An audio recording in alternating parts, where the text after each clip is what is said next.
Continue reading from Srimad Bhagavatam Canto 3, Chapter 26, Text 10.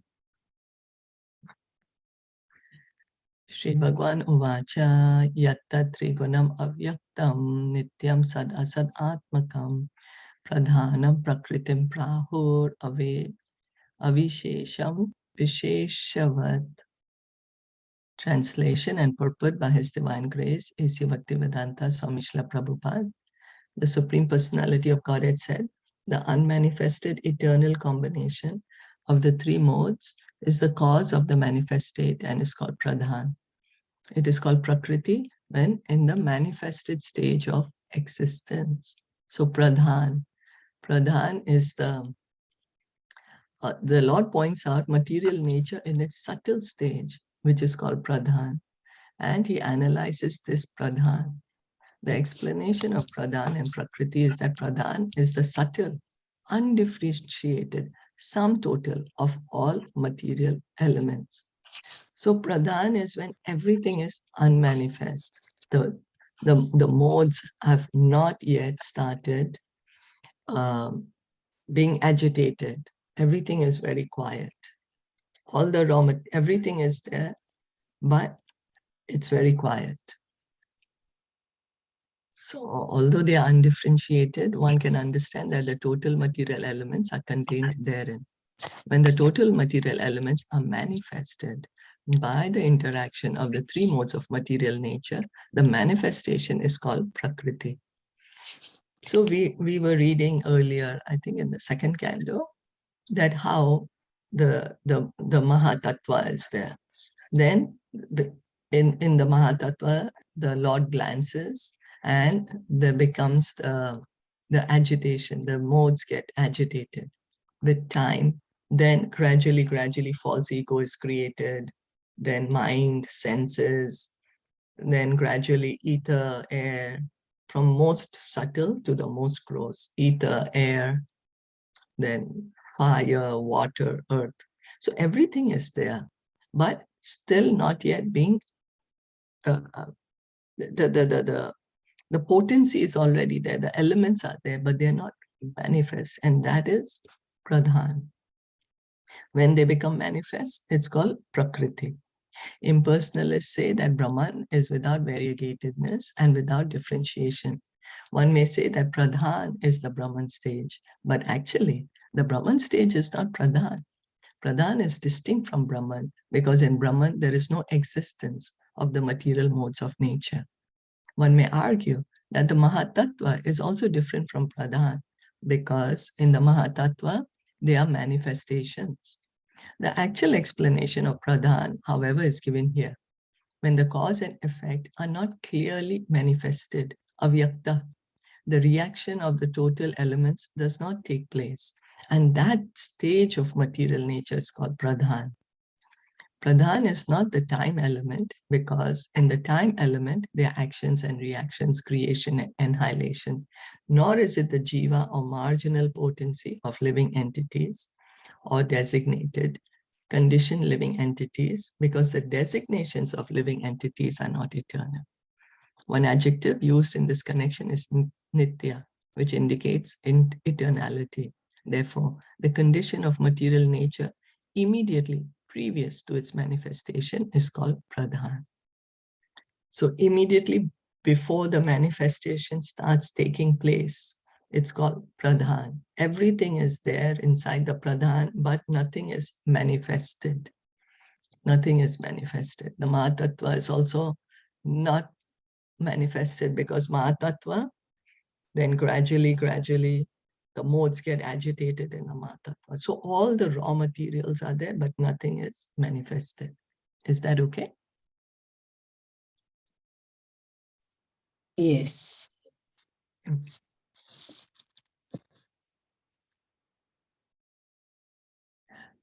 Panchabhihi Panchabhir Brahma Chaturbhi Dasha Vistatha Eta Chaturvish Vimshatikam Ganam Pradhanikam Viduhu.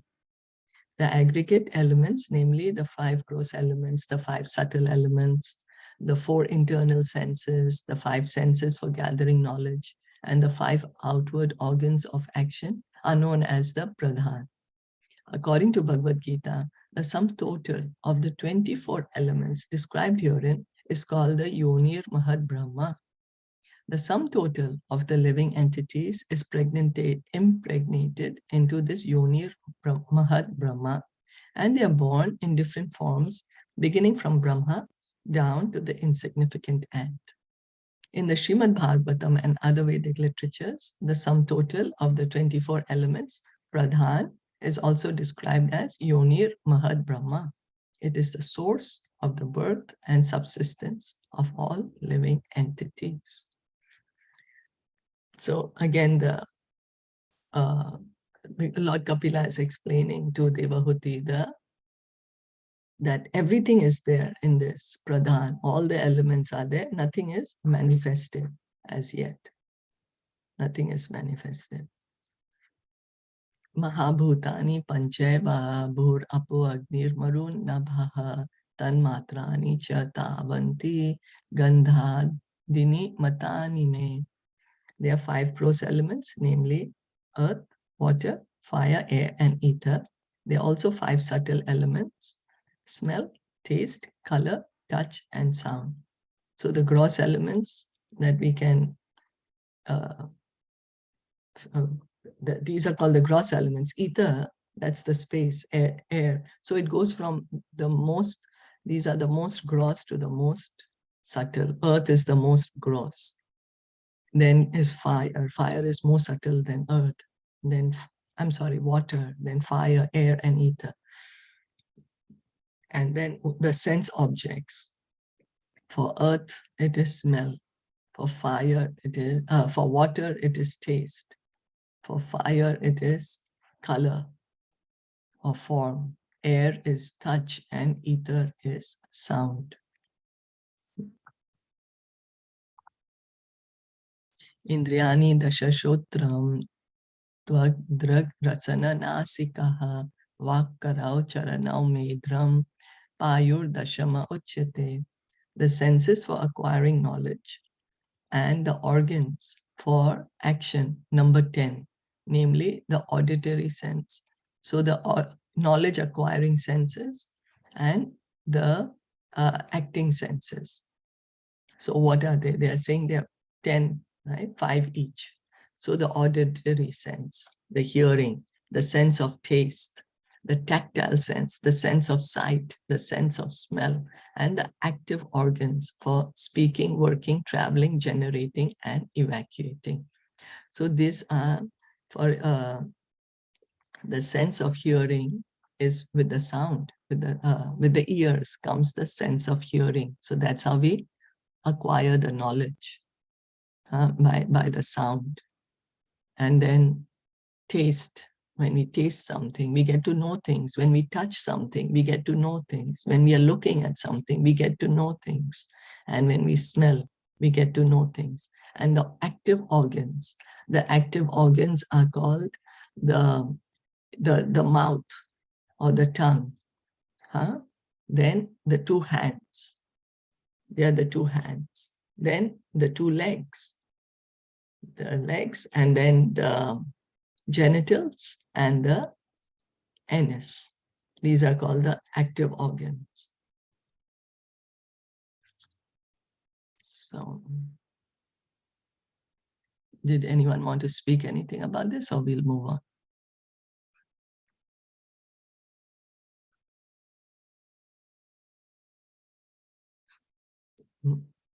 The basic, how the 24 elements, what are the actual 24 elements of this entire material creation is broken down and is being explained to us. Manobuddhir ahankar aschitam iti antar atmakam chaturdha lakshyate bhedo vritya lakshana rupaya. The internal subtle senses are experienced as having 4 aspects in the shape of mind, intelligence, ego, and contaminated consciousness. The distinctions between them can be made only by different functions, since they represent different characteristics. The 4 internal senses or subtle senses described herein are defined by different characteristics. When pure consciousness is polluted by material contamination, and when identification with the body becomes prominent, one is said to be under false ego. Consciousness is the function of the soul, and therefore, behind consciousness, there is soul. Consciousness polluted by material contamination is called ahankar. So the internal, the subtle senses. Now, what is the subtle elements? Mind, the intelligence, the false ego. The false ego. The contaminated consciousness is that the soul, we have the pure ego, but now under this material, because of material desire, we have this ahankar, false ego. False ego.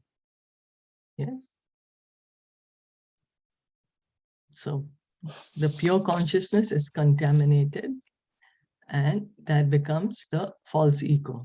So the Mahatattva is actually called the Chit. It is almost pure, but it has a very slight tinge of passion, that desire, the slight tinge of desire. And then with that desire, that passion, first the false ego is created. Is that okay?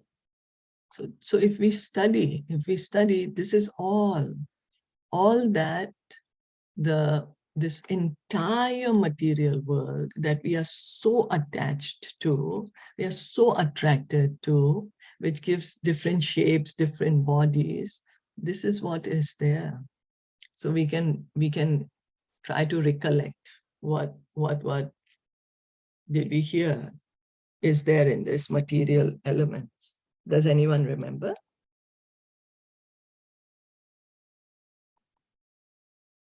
What are you trying to ask?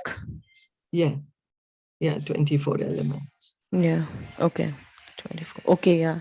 The 5 working senses, the 5 knowledge acquiring, the 5... So working senses, 5 working senses, and then you're saying 5 knowledge acquiring. Okay, and then? And then the 5 elements, earth, water, fire, ether. 5 gross elements. Element, then 5 subtle elements. That is the sound, the taste, the touch. The objects, the objects. And then 4 are the intelligence, mind, mind, intelligence, false ego, and ego. False ego and mind, intelligence, false ego. False ego is ahankar, and mahatattva. You can call it mahatattva. Okay, then you can call that mahatattva. That's the consciousness, which is almost pure, but it has a slight tinge of passion in it. Okay. So the 5 working senses, we said, what were the 5 working senses? They were eyes, working, hands. The working senses. Are they the legs? Yes. Yeah, the legs, hands, speech, mouth. Yeah. And then evacuation and geneticals and right? Yeah. Right? That's right. And then you said the knowledge acquiring. Now those are hands and legs, right? Knowledge acquiring? No. They are the mouth. Is it hearing, touch? The eyes, knowledge acquiring are the eyes. Eyes. The nose. Mouth. The ears. The tongue. And the skin. Okay. As you said, touch, right? Yeah, touch. Yeah. So the skin, so the knowledge acquiring by eyes, nose, ears, tongue, and skin. Right? And then you said the 5 subtle objects, those are for the eyes, it is the form that we see things. For nose, it is the smell. Then ears is sound. Then tongue is taste. And skin is touch. So these are the objects, the objects of the senses. The senses are always, the knowledge acquiring senses are always looking for these things. The eyes are always looking to see something. The nose wants to smell something. Ears want to hear something. Okay, then the 5 gross elements are Earth, water, Panchamahabhuta. earth, water, fire, Earth, air, water, ether, fire, air, and ether. ether. That's right. So if we count, these are the 24 elements. This is what the whole material world is made up of. Mind, intelligence, false ego, we said, and Mahatattva. Mahatattva is that so this is almost Pradhan. pure conscious. So This is this, Pradhan. when it's not manifested, when all this is not manifested, and plus the 3 modes of material nature, that is Pradhan. When nothing, when nothing is manifest, yes, all this is included in the Pradhan.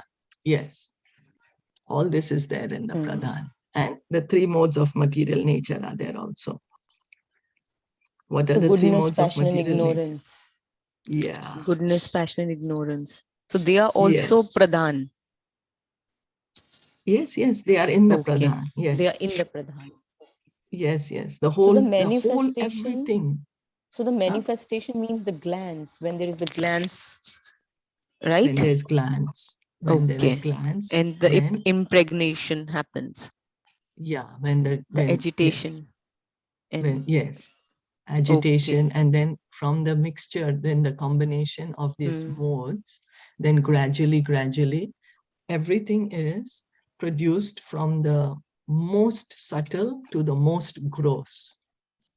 From the most subtle to the most gross. It is all created one after another. One after another. So the most subtle is in the Pradhan, right? The modes start activating with the glance, with the time. Then Mahatattva. Then after the Mahatattva is the false ego. After false ego is the mind. The mind, and then the senses, then the sense objects. And then like that. Then the gross elements. Earth, water, like that. Is that so? From the most subtle to the most gross. And this is what this material world is made up of. And this is what we are so attached to and so attracted to. And we are thinking that I am this, We are thinking that I am this body made up of these different elements. So that's the reason, so in detail it's given to us so that we understand that, hey, but I'm not this earth, I'm not the fire, I'm not the ether, I'm the soul. The soul is put inside this entire thing.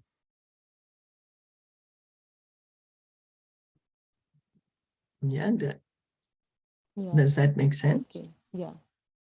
That makes sense. Yeah. So because we are so attached and attracted to so many possessions, but if we just break it down, whatever our possessions are, it's made up of these things. And these elements are all dead. We think they are alive, but these are dead. They are dead. Material elements are dead.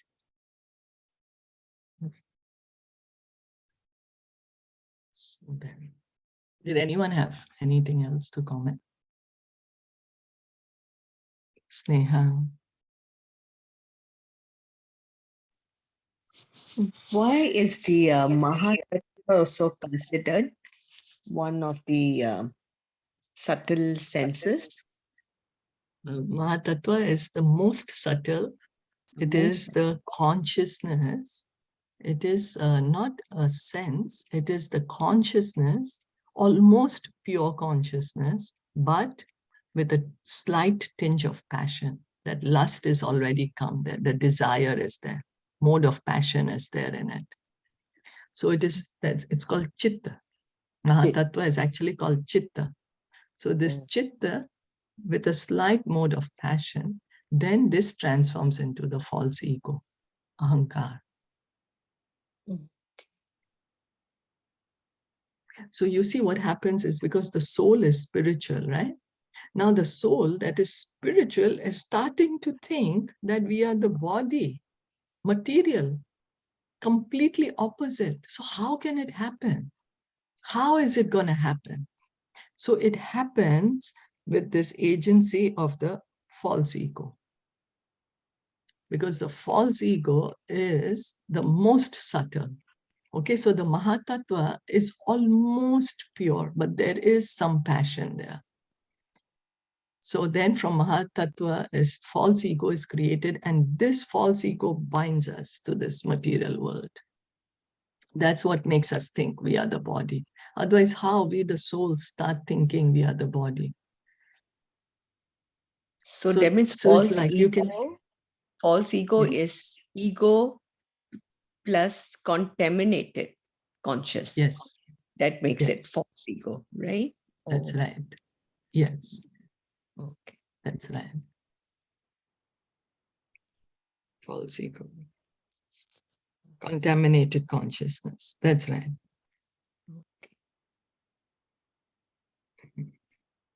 Because consciousness we have, soul is always conscious. At no point can we give up this consciousness. Even in our liberated stage, we are conscious. We are conscious that I exist. I am an individual. It's not that after we get liberated that, that conscious is not there. If the consciousness is not there means, again, we are thinking we are matter. Again, we are thinking we are material, but we are spiritual. And spiritual always is consciousness. And this is what differentiates matter from spirit. Spirit is conscious and matter is dead. So when we get liberated, we continue to remain conscious.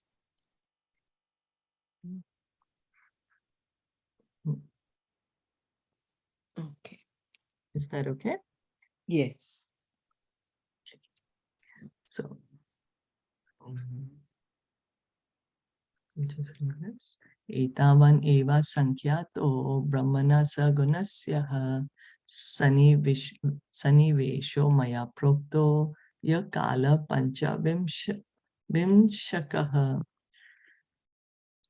All these are considered the qualified Brahman. The mixing element, which is known as time, is counted as the 25th element. They are all considered the qualified Brahman. The mixing element, which is known as time, is counted as the 25th element. According to the Vedic version, there is no existence beyond Brahman. Sarvam khalav idam Brahma. Chandogya Upanishad 3:14.1. It is stated also in the Vishnu Puran that whatever we see is Parasya Brahmana Shaktihi.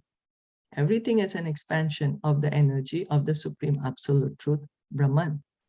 When Brahman is mixed with the three qualities, goodness, passion, and ignorance, there results the material expansion, which is sometimes called Saguna Brahman, and which consists of these 25 elements. In the Nirguna Brahman, where there is no material contamination, or in the spiritual world, the three modes, goodness, passion, and ignorance, are not present. When Nirguna Brahman is found, simple, unalloyed goodness prevails. Saguna Brahman is described by the Sankhya system of philosophy as consisting of 25 elements, including the time factor, past, present, and future. So all this, so in the Pradhan, what happens is, in the Pradhan, then Mahavishnu, he glances, right? He glances. And then with his glance, the agitation happens. The modes starts combining. The Mahatattva is created. And then it all happens with time. With time. Time is called as the will of the Lord, as the will of the Supreme Lord. So the time factor mixes with the modes, and then gradually, the Mahatattva is created.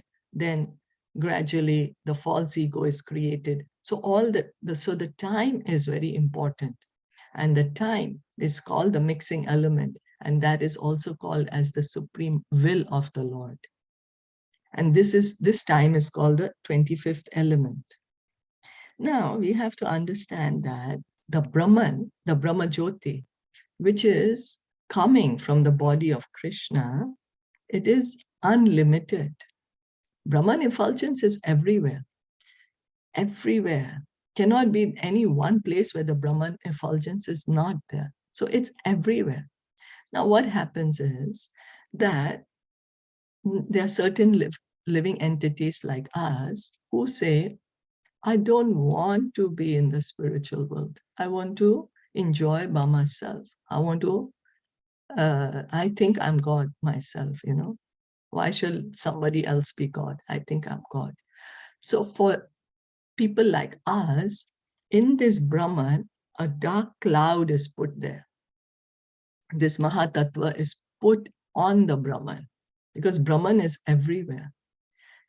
So this dark cloud of Mahatattva is put in one portion of Brahman, where this entire material world is existing. So what happens? Brahman, and in this material world is controlled by goodness, passion, and ignorance. Everyone in this material world is controlled under this goodness, passion, and ignorance. And these are called guna. So that's why material world sometimes is called saguna. Saguna. So in Vishnu Puran and Chandogya Upanishad, this is how it is explained. Because everything is situated on Brahman. The spiritual world, the material world, everything is Sarvam Khalav Idam Brahma. Chandogya Upanishad. Only one portion of this Brahma Jyoti effulgence is covered with a dark cloud called Mahatattva. The modes are there, everything is there. This is the material nature. This is the material world. And so it's called Saguna Brahman.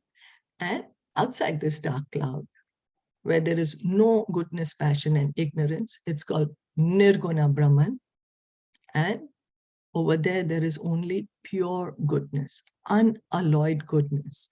Unalloyed. You know, we have an alloy. Alloy means mixture of metals. It's not pure. Some mixture is there. So the goodness in the material world is also mixed with passion and ignorance. But in the spiritual world, there is no passion and ignorance. It's only pure goodness. So that's why that part of the Brahman is called Nirguna Brahman. Is that okay? Yes. So that means the spiritual world is Nirguna. Yeah, right?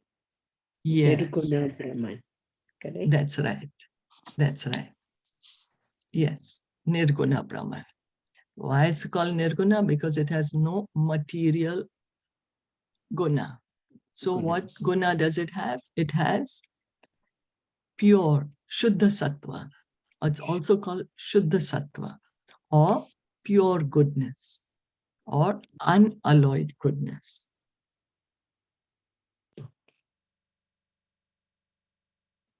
There's no the three qualities, goodness, passion, and ignorance. That's right. Right? Okay. That's right. Goodness, passion, and ignorance is here in the material world. Material. So it's called Saguna Brahman. Okay. Yes. And these are stated in Chandogya Upanishad and Vishnu Puran. So the material world is also Brahman, if we go to see. But it is now, it is situated on the Brahman. Everything is situated on Brahman. So we can have that confidence, you know, we are with Krishna anywhere, everywhere. There's no one point of space which does not belong to Krishna. So the material world is also situated on the Brahman.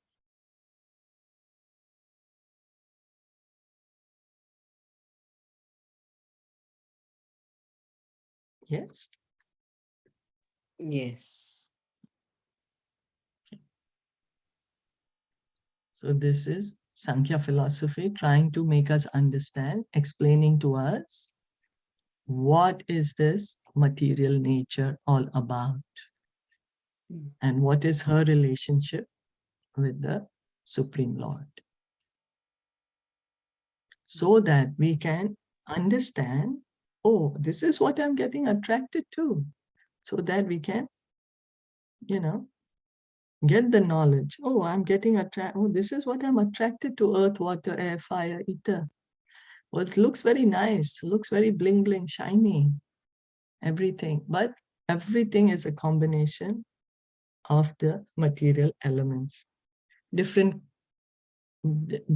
manifestations have different types of combination.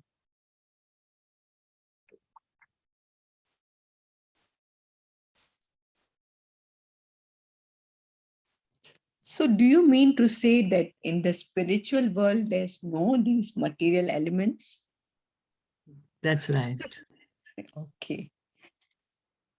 That's right.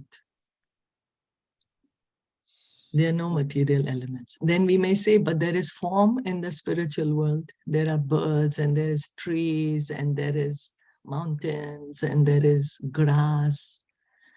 And so but it's what all happens? transcendent. It's all transcendental. That's right. It's all spiritual. Spiritual. Yes, it's all conscious. It's all Satchit Ananda. Mm. Yeah. Everything is conscious there. Even stone is conscious in the spiritual world. It's a living entity. It's a living entity. So the form over there is spiritual form, not material form.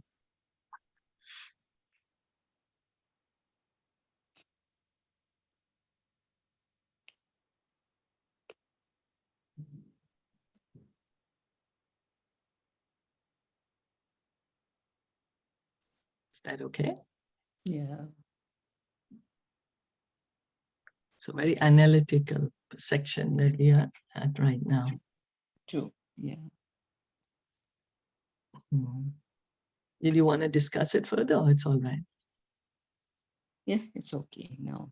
Okay, Trying so we'll to, stop here for today. Yes. Thank you so much, everyone. Srimad Bhagavatam ki jai, Shilpa Prabhupada ki jai, Gaur Bhakta Vrinda ki jai. Hare Krishna. Hare Krishna.